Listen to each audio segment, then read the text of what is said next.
Hola una vez más amigos de Glota Miloja, mi nombre es Alan. Y mi nombre es Joana.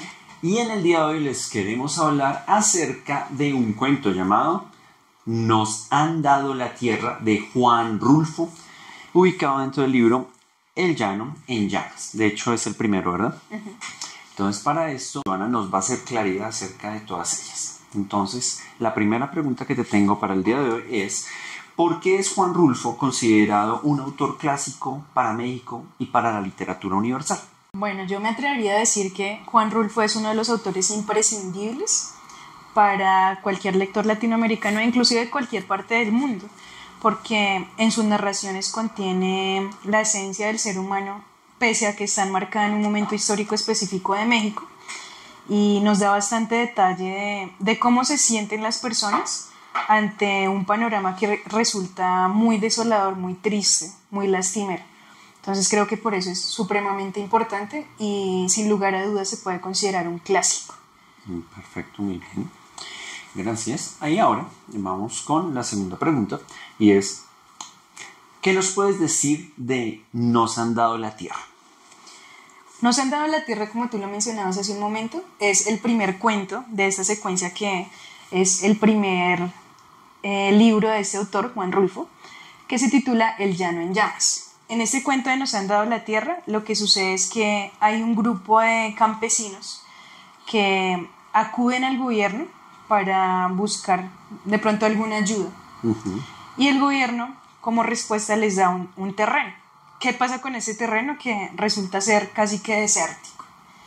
Los personajes que aparecen nos dejan ver que no hay allí ningún tipo de verde, no hay vegetación, no hay animal que pueda sobrevivir a este clima tan complejo y tan difícil. O sea, como decimos acá en Colombia, es un peladero. ¿Ya? Es un peladero. Y caliente.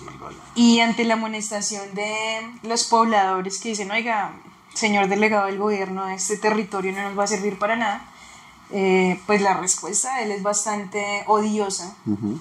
Por no decir indiferente. No se vayan a asustar por tener tanto terreno para ustedes solos. Y ellos le contestan: es que el llano, señor delegado, y él, son miles y miles de yuntas, pero no hay agua, ni siquiera para hacer un buche de agua. Y el temporal, nadie les dijo que les iba a dotar con tierras de riego. En cuanto allí llueva, se levantará el maíz como si lo estiraran. Pero, señor delegado, la tierra está deslavada, dura. No creemos que el arado se entierre en ese como cantera que es la tierra del llano. Habría que hacer agujeros con el azadón para sembrar la semilla, y ni aún así es positivo que nazca nada, ni maíz ni nada nacerá. Eso manifiéstenlo por escrito, y ahora váyanse. Es al latifundio al que tienen que atacar, no al gobierno que les da la tierra.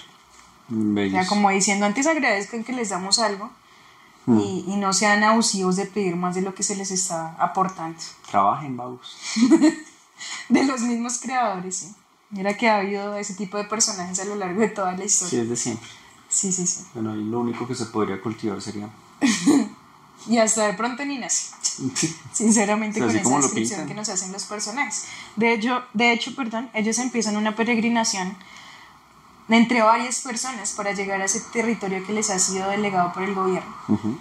Y al final llegan 4 personajes apenas al lugar. Desiste uno en una población cercana y terminan siendo 3 los que sobreviven a ese largo caminar por ese desierto. Ay, pensando en desierto me dio un poco de... Te invito a tomar un poquito de cerveza.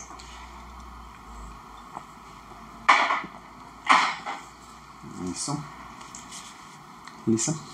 Perfecto.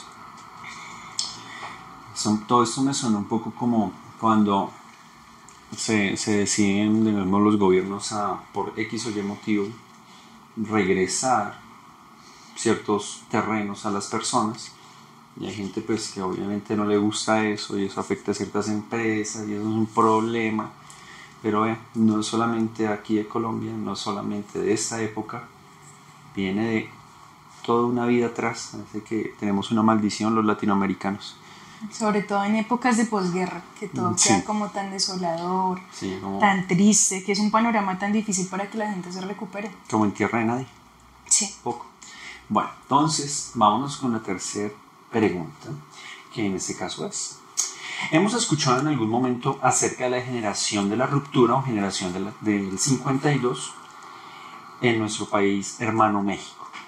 ¿Qué relación encuentras entre esa generación y Juan Rulfo? Bueno, pues sabemos que la Revolución Mexicana tuvo lugar unos años antes de las fechas que nos mencionas.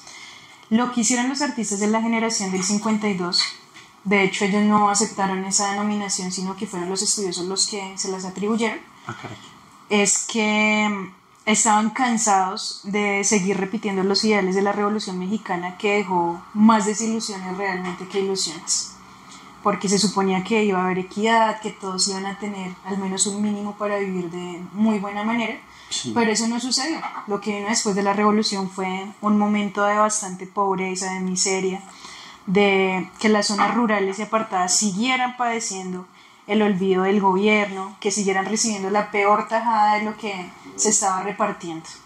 Entonces estos artistas dicen ya, dejemos de idealizar algo que ya pasó y que no se dio de la manera como nos habían prometido, y empecemos a mostrar el México real, el México de las personas de carne y hueso que están padeciendo este tipo de situaciones.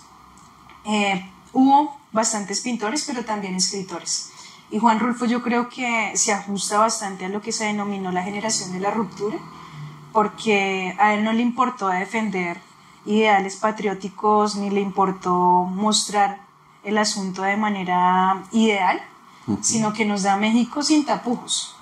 Nos deja ver que hay personajes que se duelen bastante de la desilusión, de no tener expectativas en la vida porque se nace en un lugar que no les brinda las oportunidades que se necesitarían para poder aspirar a ser mejor. Bueno, y Juan Rulfo me imagino que hizo todo esto con la esperanza de aportar algo a su patria, a su país, y de esa manera, viendo bien el problema que uno tiene, pues mejorarlo cada vez. Y de esa manera ir creando un mejor, en este caso un mejor México. Sí, él tenía una conciencia histórica bastante fuerte, tuvo una infancia muy difícil, porque el padre muere a muy temprana edad y él termina viviendo en un orfanato. Ya de grande, una tras otra. El Llano en Llamas no fue precisamente el gran éxito, sino que a él se le da reconocimientos después con su novela de Comala, de Pedro Páramo. Sí. Entonces él se veía en bastantes apuros económicos, hasta el punto de tener que trabajar de fotógrafo para diferentes entidades y de eso vivir. Pero bueno, el solo hecho que nosotros estemos en pleno 2024 hablando de esta obra muestra que eso no cayó en saco roto. Para nosotros sigue siendo importante, y como sigue siendo importante, sigue estando presente, es un clásico, a eso vamos. Y además que su prosa es tan rica que uno realmente puede vivir el dolor de los personajes, no solo en este cuento sino en el transcurso de toda esta secuencia, como que uno se puede adentrar en el campesino que está pasando necesidades o que tiene que emigrar porque definitivamente en su pueblo ya no hay nada que comer, o al que se le está muriendo el hijo porque cayó en el delito y lo asesinaron, lo mataron. Entonces, como que le llega a uno bastante el dolor de estos personajes y también el tener que transitar por esos escenarios que resultan muy desoladores. Listo. Entonces ahí queda la invitación a acercarse a este texto clásico, Juan Rulfo, El Llano en Llamas. Gracias. Ahora sí, tomámonos eso porque también necesito un poquito de tiempo.